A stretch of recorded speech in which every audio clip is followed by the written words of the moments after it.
We've seen all the videos of Graham Jarvis, Tim Coleman, Rich Larson, and even the great Barry Morris talking about the importance of learning to static balance.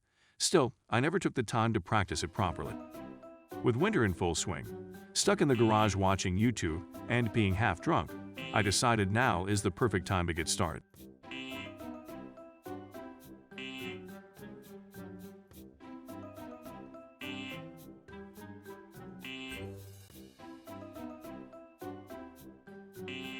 Doing this in the garage with the motor off on flat concrete is the most difficult way to learn static balance. You are much better off learning this on soft ground or grass, so your tires have greater contact with the ground. In this video, I'll give you 4 things that I found very helpful to speed up the learning curve.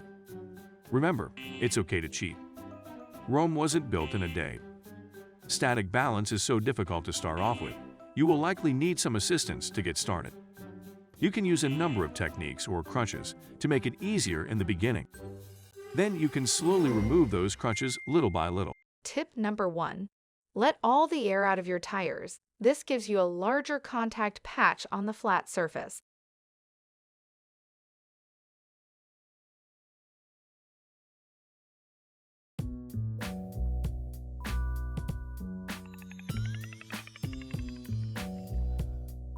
A few things I learned along the way. First, most will feel starting with the bars turn all the way to the left feels most natural, but use whichever side feels best to you. Second, don't try to bring the other leg onto the peg too quickly. Start by putting pressure on the outside foot and the inside arm. Then slowly raise your other foot to the inside peg, moving it in and out, using it to steady yourself until you find the balance point. Trying to move that second foot right to the peg too quickly will throw you off every time.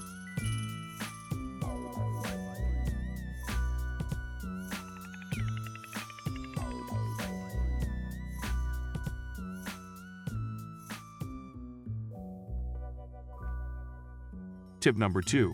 Chalk the wheels.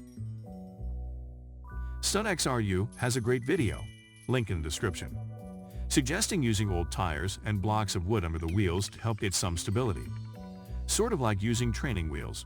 Let's give that a shot.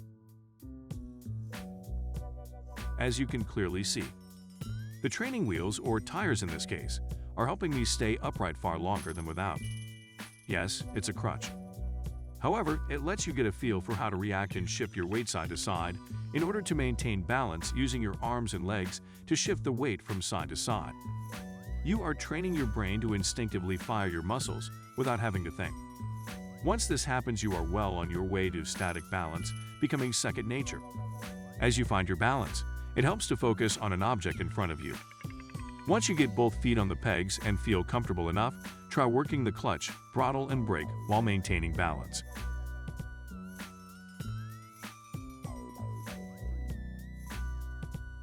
After removing the front crutch, I found it was still far too difficult. So I decided to double up the rear.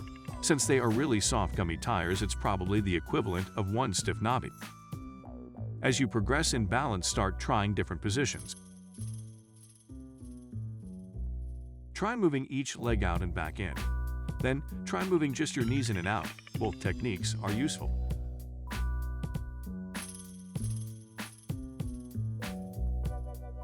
Next, start moving around on the bike while continuing to focus on an object in front of you. See how low you can go by slowly moving your ass closer to the seat.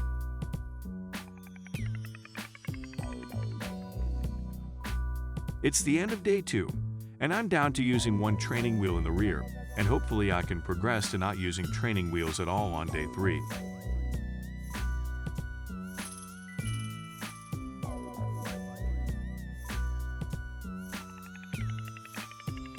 Tip number 3. Practice in your riding boots if you can. Many days I was lazy and just used sneakers, which created another learning curve when switching back to moto boots.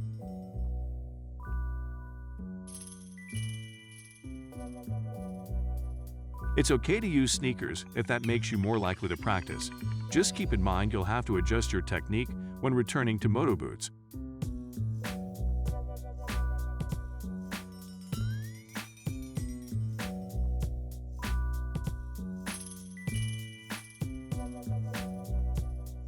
Tip number 4. Keep your chin up. You don't want to look directly down in front of you. Pick an object out in front of you at a distance and focus on it. This may seem insignificant when you're not moving, but trust me, it makes a huge difference.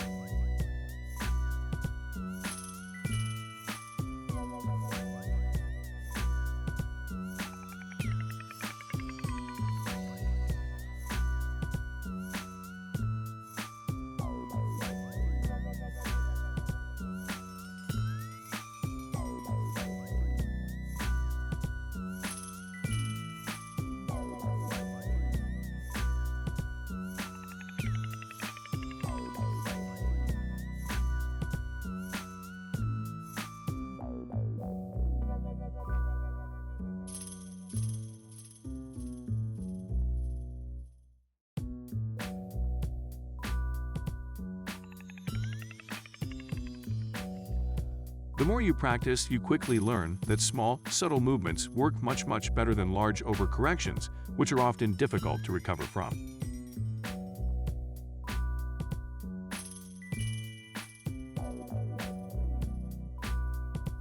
Keep in mind, at this point in the video, we edited out a shitload of footage. Each day, I went through a bunch of failed attempts before finding my balance point again. However, I actually started feeling the progression building day by day. I still have a long way to go before I'll ever claim to know what I'm doing. But it feels great to see the progress.